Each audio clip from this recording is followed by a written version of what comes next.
back to our channel, ICAMA. We're going to pick up where we left off last time.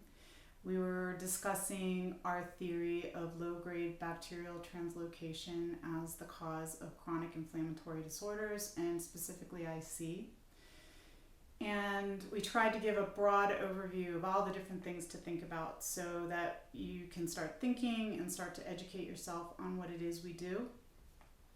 Today we're going to just review a couple of those concepts, and we're going to go into diet. We're trying to dig into this and help you help yourself as quickly as possible through our undertaking of these videos. So I have my computer so I don't forget to say anything because it's kind of a lot. So I wanted to go over the low-grade bacterial translocation just to the point where, because it's a lot to try to talk about all the science behind it. Basically, all the different tissues in the body are a big part of your immune system, and they all have a mechanism of talking to one another. They also are roots into the body, so your inflammation can be affected via all those roots. The main part of what functions in terms of your inflammation is your gut, and it's the GALT, the gut-associated lymphatic tissue. And then you have the NALT, which is naso, and BALT, which is broncho, and BOLT, which is vaginal, and you get the point. Also the skin. So this is why we were discussing last time all of the environmental factors, all of the lifestyle factors, all of these things factor in to what you need to consider in terms of affecting your inflammation. But it all centers around the gut, of course, because we eat to live. So,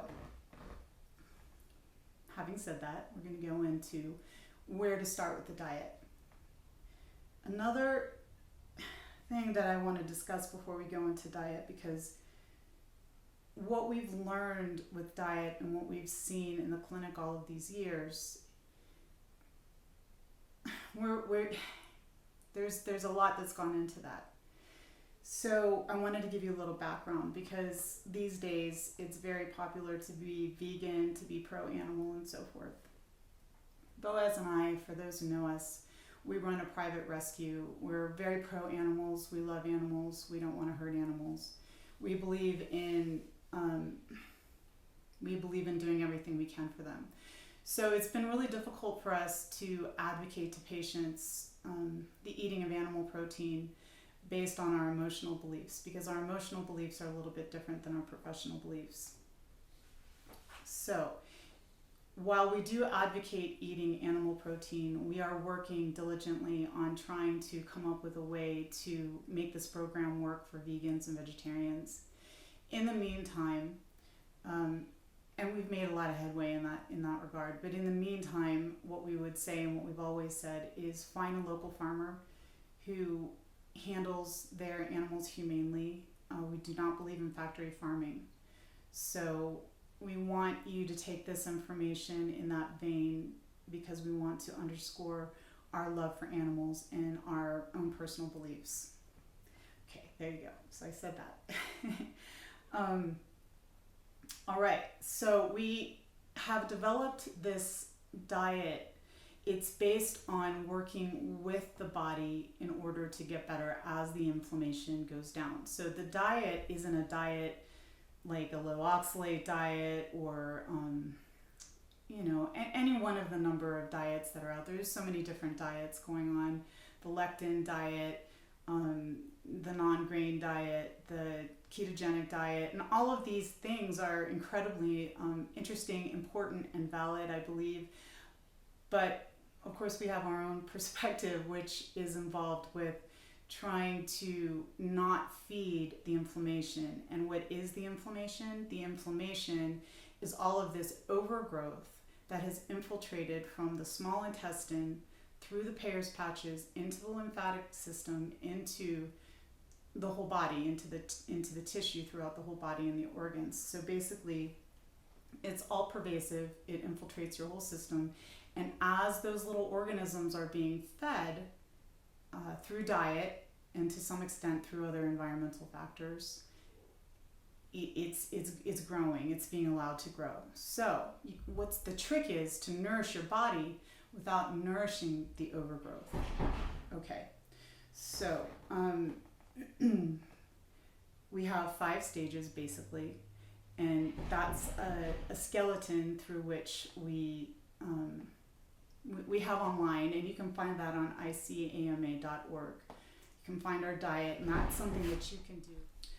Okay, so we have a diet that we have based on our 22 years of experience that is in 5 stages. And those are basic 5 stages. With patients that we're working with, we flow between those stages as we see them getting better. But these are 5 stages that you can basically begin to use at home, because it's the concept that matters. And what we're trying to do is in stage 1, we're trying to limit the amount of nutrients that are going into your body that can perhaps feed the overgrowth and therefore make the inflammation worse.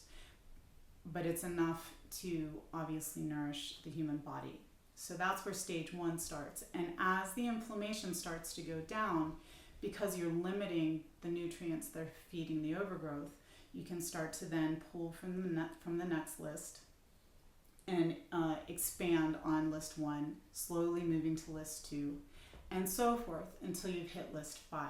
Now this isn't like a month process. This is a year, it could be 2 years, it could be a few years. And it's not a magical place that you're going to land like, boom, I'm going to stop smoking and I'm going to stop eating sugar and I'm going to stop drinking, and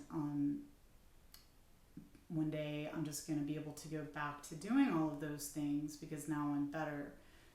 You know, almost like you go on a diet for 2 months.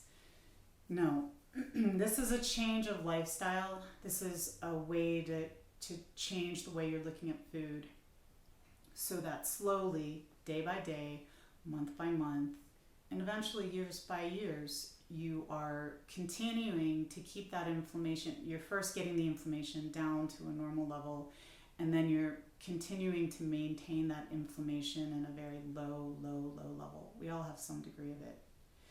So that you're maintaining your health, you're maintaining your weight, and then therefore your body is well nourished, and you are limiting the tendency for your body to go into any disease state, which is a great way of getting older year by year and taking care of yourself. And you will look better too and feel better, and your brain will work better. So basically you can go to ICAMA.org and you can go to the diet list and see all of the stages that we have there. But I'm going to basically explain. So stage 1, we have meats, chicken, fish, turkey. We don't recommend pork. We used to recommend pork, but there's a lot of issues with pork, and because of those issues, those health issues, those very real health issues, we've recommended staying away from pork. We also recommend staying away from farmed fish, for example. Those are high in hormones, so you want to stay away from those. If you're not going to eat red meat and you're going to want to focus on chicken and turkey and fish, you want to be sure that you're not overeating exclusively fish, because especially if you have frequency, the fish are very rich in omegas, and a lot of omegas are fantastic for you, don't get me wrong, but the problem is they can also create a little bit more frequency, especially if you look at it from a Chinese point of view. We categorize things in what we call properties, and things that come from the sea are very cold in nature. Fish is very cold. Coldness, just like when you go outside in the wintertime and you kind of have this feeling like it causes constriction, so it can create more frequency and more constriction in the urethra and make you want to urinate more. So while fish is really good, you don't want to overdo fish. So you want to mix up your proteins. Eggs are great. If you have a problem with chicken eggs, try duck eggs. I find that patients do really well sometimes with duck eggs when they can't consume chicken eggs. And the same would be true for goose eggs. So try and see which ones might work for you. If you can't do them, then simply don't eat them. So you want to look at your plate. There's one of our. You then want to think about vegetables. Lots of vegetables, but not so many vegetables that you're feeding that overgrowth, right? So we have a list here, and you can read the list, but I'll briefly go over it. Broccoli, cauliflower, lettuce, cucumbers, celery, yellow squash, zucchini, green cabbage, red cabbage, Chinese cabbage. These were the vegetables that we felt worked the best for people in stage 1. I'm not saying that every single one is going to be perfect for you. Try them and see what works for you. And our recommendation is try 1 or 2 on a specific day for a couple days, maybe even, and then switch to another day and keep some notes so that you can kind of record what your reactions are. Generally, you're going to react fairly quickly. Typically, we do find that some patients take a few hours to react, but more often than not, if something is touching one of these different parts of your immune system that we just discussed earlier, you could feel something touching it, putting it on the tip of your nose, the tip of your tongue, all the way down to your urethra in almost a simultaneous minute. So you want to be cognizant of your reaction to these foods. Now, fats, you want to be focusing on butter. If you don't do well with dairy, don't replace the butter with ghee. A lot of people do that, and ghee can cause a lot of problems, even though it's completely illogical. I really don't know why. So stay away from ghee. That's our very strong recommendation. We recommend olive oil, and as ironic as it is, in the beginning stage, you want to stay away from extra virgin olive oil, even though that's much healthier. The purity of the extra virgin olive oil can cause more burning and more pain and constriction.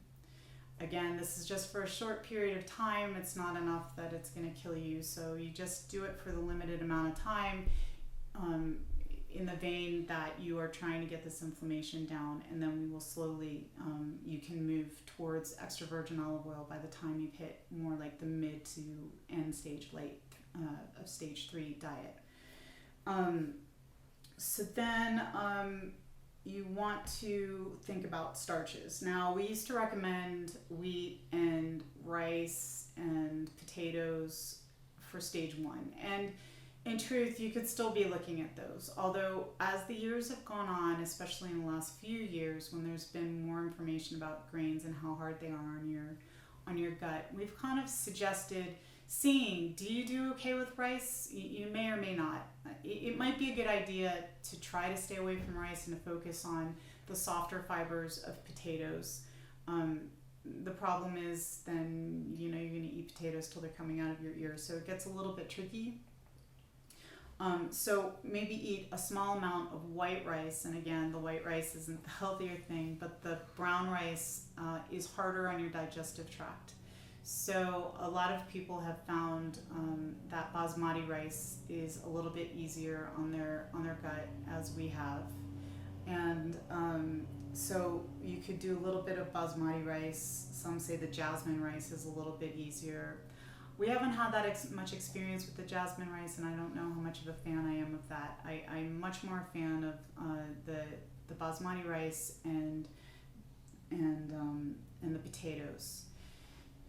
And so basically, it's very limited in your stage 1 diet, and you want to look at your plate in a way that you're kind of eyeballing things. You don't want to measure. We don't want to make you neurotic.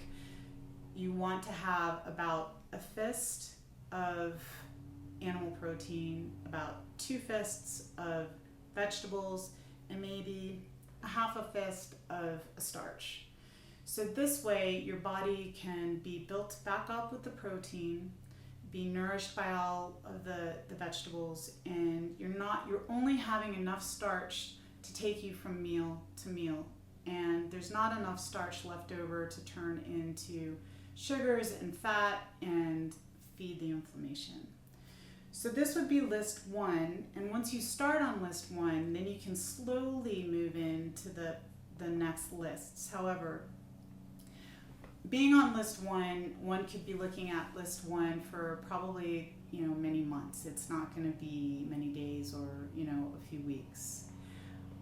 Along with list 1 diet and throughout our lists, for right now, we recommend drinking bottled spring water as a source of water. The water is critical. If your diet is fantastic and you're not drinking really good water, that could kind of ruin everything, as can all these other things that we talked about last week. And I want you to go back and look at the last video to be reminded of things like wearing gloves when you're cleaning and not using perfumes and strong lotions and so forth, because the diet might be great and then you might be using all of these different things. Water is a huge issue, and for now, although the importance of not consuming plastic bottles and so forth is a massive issue, and we're huge environmentalists, so it's very important. But for right now, we have been and are advocating bottled spring water, a very good source of bottled spring water, and all spring waters are not the same. So we talk about that on our website, which spring waters, depending on your area. And if you have questions on that, please comment below and we'll help you out. So you want to make sure that the bottled spring water you're drinking is feeling good for your bladder. So water and diet, stage 1, very important. So later we will go into the possibility of filtration systems and wells and so forth, and cut the need for the bottles. But for right now, to get started, this is what we're recommending. This can make or break the diet, just like all the other things we discussed earlier, all the peripheral things that you want to be thinking about. And again, another redundant reminder to go back to the last video so that you can remind yourself of all of those things, because you have diet, you have water, you have your lifestyle and environmental factors that all have to be kind of working together to get this inflammation down, because all of these different things will affect the various parts of your immune system to make this infiltration from the small intestine into the lymphatic system worse and feed your inflammation. Okay. So I'm not going to walk you through list 2, list 3, list 4, list 5, and we can do more videos on all those things. But basically, each diet gets progressively more and more open. And there's a lot of really cool new foods out now to be more creative with your starches. And we talk about those on our website, and we will also do more videos about food. We have an Instagram now where I'm putting a lot of new cool foods. So it gets to be really, really fun to be able to incorporate all of these new foods. So sometimes you can skip through stage 1 quickly and sometimes not. But but look at it like this. Today's the first day of the rest of your life, right? So today's the first day of starting to decrease that inflammation. The more you prolong it, the harder it's going to be and the more you're going to have to suffer. So you should just buckle down and do it. Get ahead of this thing, because you can do it day by day. You can reduce your inflammation, and as you do that, your pain and your symptoms are going to go down. You are going to feel better. You are going to look better. Your brain is going to be more clear. People are going to be able to see this in your face, in the way you feel, your mood. Your mood will be different. Oftentimes people have mood problems because they don't feel well, and so this is a lifetime thing, and that's how you need to be thinking about it. So you can go to ICAMA.org again. You can also go to our Instagram, but ICAMA.org has a lot of information there. It's got years of information that you can read, and then you can go back to the other videos if you haven't seen them that we've already posted. I want to leave you with that for today. I want to just read and make sure I have everything. Remember, this is not, a quick fix. This is a life change. You can do this. As hard as it is, you can do this. And what I'm also going to leave you with is a reminder to post comments, post questions. We want to be interactive with people. We're doing this because we want to help people. We want to educate people. And toward that vein, as a next video, or probably 2 videos, we are going to be posting some teaching videos that Boaz has done. He's a magnificent teacher of Chinese medicine, and he taught in places like St. John's Hospital, Children's Hospital. I've forgotten all of them, but we have a lot of really great video on him teaching Chinese medicine, and we're going to post those in the next week, I hope. I'm going to get those online after I get this video online. So look for those, and that's just kind of a background for those of you who are really wanting to sink their teeth into understanding Chinese medicine more. And what we do is very much based on a convergence of Chinese medicine and the modern understanding of the human body today. And so that is how we feel what we are doing is unique. Our concept on low-grade bacterial translocation. Again, for those of you who haven't seen, you can find that thesis, my thesis, online on Amazon. Just Google my name, Dr. Matia Brizman, and interstitial cystitis. It'll come up. And you can always read that too. So there's lots of places to get help. We want to help you at home. That's the goal of us doing this. We're going to keep going into more and more on how you can do that, on all the different things that we do. So please stay tuned. Remember to like our channel and to subscribe. Thanks for today.